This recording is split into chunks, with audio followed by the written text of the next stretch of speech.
नमस्कार दोस्तों, जैसा कि हरियाणा पुलिस का एग्ज़ाम आपको पता है 25 अगस्त को कंडक्ट करवाया गया था। उससे पहले 18 और 17 अगस्त को ग्रुप नंबर 57 और 56 का कंडक्ट करवाया गया था। उससे पहले ग्रुप नंबर 1 और 2 का करवाया गया था। और उसके बाद जो हरियाणा पुलिस का एग्ज़ाम है, इससे पहले लग जाती है आचार संहिता। ग्रुप नंबर 56, 57, 1, 2 के बच्चे वेट कर रहे थे किस चीज़ का, रिजल्ट का, ताकि उनको ज्वाइनिंग मिल जाए, उनका रिजल्ट आ जाए, ताकि उन्हें हरियाणा पुलिस का भी एग्ज़ाम ना देना पड़े। वो अपनी कमर्शियल और जो टेक्निकल ग्रुप है यानी कि जेई वाले, इसके अंदर चले जाएं।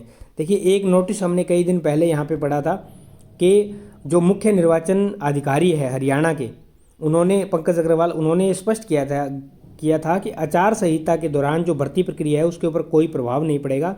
चुनाव आयोग के निर्देश भी थे, उन्होंने स्पष्ट किया कि यूपीएससी, राज्य लोक सेवा आयोग, कर्मचारी चयन आयोग या अन्य किसी वैधानिक प्राधिकरण के माध्यम से नियमित भर्ती भी हो सकती है, नियुक्ति भी हो सकती है और पदोन्नति यानी कि जो ये प्रमोशन है ये भी हो सकता है। उसके बाद इन्होंने ये चीज़ लिखी थी कि जो ये निकाय हैं यानी कि विश्वविद्यालय, एचकेआरएन और अन्य सरकारी विभाग अथवा गैर वैधानिक निकायों के माध्यम से भर्तियों के लिए चुनाव आयोग से स्वीकृति लेनी पड़ती है। जो ऊपर ये बताए थे ना, इनको तो स्वीकृति की भी जरूरत नहीं है, स्वीकृति की भी जरूरत नहीं है। ये तो बिना स्वीकृति के अपने भर्ती प्रक्रिया को जारी रख सकते हैं। किस किस माध्यम से?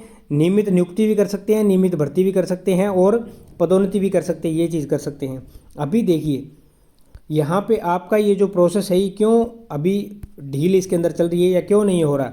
ग्रुप नंबर 1 और 2 इसके अंदर लगभग 1100 के समथिंग वैकेंसी है, एक आंकड़ा मान रहे हैं मोटा मोटी।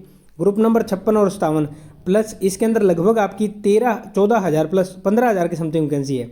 कोई 78-7400 इसमें, 78 इसमें, ऐसे कुछ करके 15 के इसमें होगी। और ये जो हरियाणा पुलिस है इसमें आपकी कितनी है? 5 + 1 6,000 वैकेंसी इसके अंदर है।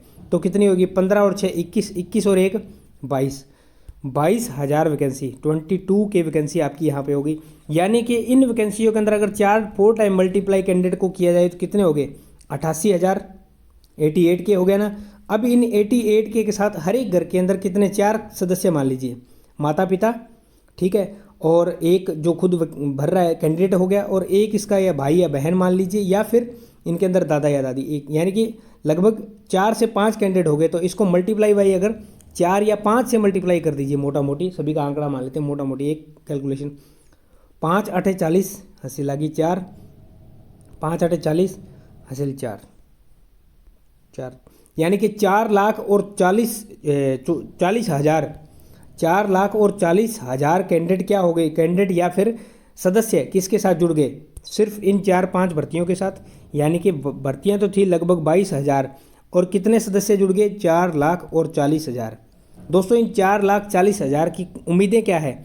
उम्मीदें वर्तमान सरकार के प्रति क्या उम्मीद है कि वर्तमान सरकार रिजल्ट देगी और हमारे बच्चों की ज्वाइनिंग करवाएगी। जबकि करवानी कितनी है? सिर्फ 22,000। 22,000 को 4,40,000 के साथ जोड़ा जा रहा है और जोड़ दिया गया है। अब ये सोच रहे हैं अगर मान लीजिए 4 अक्टूबर 2024 के बाद भी जो सरकार, वर्तमान सरकार है या जो सरकार ये वर्तमान वाली है, ये आगे क्या करवाएगी? वैकेंसी क्या करवाएगी? जो निकाली गई है उनकी ज्वाइनिंग करवाएगी। ये 4,40,000 लोग यही चीज़ सोच रहे हैं और सरकार भी यही चाहती है कि ये लोग यही सोचे कि हम ही आएंगे और हम ही क्या करेंगे? वैकेंसी को पूरा करवाएंगे। दूसरा पहलू देखिए, यहाँ पे 22,000 वैकेंसी है, मल्टीप्लाई बाई 4 टाइम कैंडिडेट को लिया गया है, ठीक है, मल्टीप्लाई बाई हर एक घर के अंदर सदस्य कितने हैं? 5 हमने कैलकुलेशन की, 4,40,000 टोटल हमारी कैलकुलेशन आई थी। 4,40,000 के अंदर से अगर भर्ती करवा दी जाती है, 22,000 भर्ती अगर करवा दी जाती है, रिजल्ट भी निकाल दिया जाता है, तो 22,000 कैंडिडेट तो श्योर हो गए। यानी कि 22,000 बच्चे यहाँ पे क्या हो गए? पक्के हो गए। पक्के मीन्स जो 4,40,000 थे, 4,40,000 थे, उसके अंदर से 22,000 निकल गए, बाकी बचे 4,18,000। 4,18,000 कहाँ चले गए? अपोजिट में चले गए।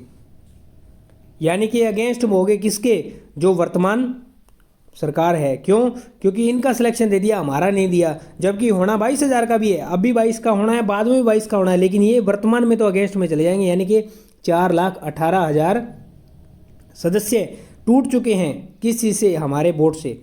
सरकार से 4,18,000 सदस्य टूट जाएंगे और वो वोट हो सकता है किसी अदर जगह चले जाएं, और वो तो जाएंगे, डेफिनेट सी बात है। तो यहाँ पे सरकारें इसीलिए नहीं करवा रही है रिजल्ट और ज्वाइनिंग, क्योंकि उनको डर है कि वैकेंसी तो सिर्फ 22,000 है, लेकिन उन वैकेंसी के 4 गुना कैंडिडेट हमारे साथ जुड़े हैं। उन 4 गुना कैंडिडेट के जो परिवार हैं वो हमारे साथ जुड़े हैं, जिनमें हर एक घर के अंदर 5 सदस्य हम मान के चल रहे हैं, तो 4,40,000 सदस्य हमारे साथ जुड़े हुए हैं। अगर आज हमने भर्ती रिजल्ट या भर्ती करवा दी तो ये 4,40,000 में से सिर्फ 22,000 कैंडिडेट जो हैं वो हमारे होंगे। उनमें से भी पता नहीं ज्वाइनिंग लेने के बाद कितने हमारे होंगे या नहीं होंगे, लेकिन 4,18,000 कैंडिडेट तो हमारे यहाँ पे डेफिनेटली टूट ही जाएंगे। तो दोस्तों यहाँ पे जो सबसे बड़ी कहानी है वो यही है, आप इस चीज़ को समझना। यहाँ पे जो गवर्नमेंट है वो चाहती नहीं है फिलहाल कि आपके रिजल्ट को निकाला जाए, आपकी ज्वाइनिंग को करवाया जाए, क्योंकि सरकार चाहती है कि हम इसी बेस के ऊपर, सिर्फ इस 22,000 वैकेंसी के बेस के ऊपर आगे की जो प्रक्रिया है, यानी कि आगे के जो वोट है उनको भी बांध करके रखें और आगे की सरकार में भी हम आएँ, ताकि इसी बेस के ऊपर हम आगे की सरकार के अंदर इसी भर्ती को कंटिन्यू करके, भर्ती करवाएं ना करवाएं वो आगे की बात है, लेकिन हम सरकार में आएँ इस भर्ती के बेस पर। थोड़ा बहुत तो सहयोग इस भर्ती से ज़रूर मिलेगा। उम्मीद करता हूँ आप जानकारी समझ पाएंगे।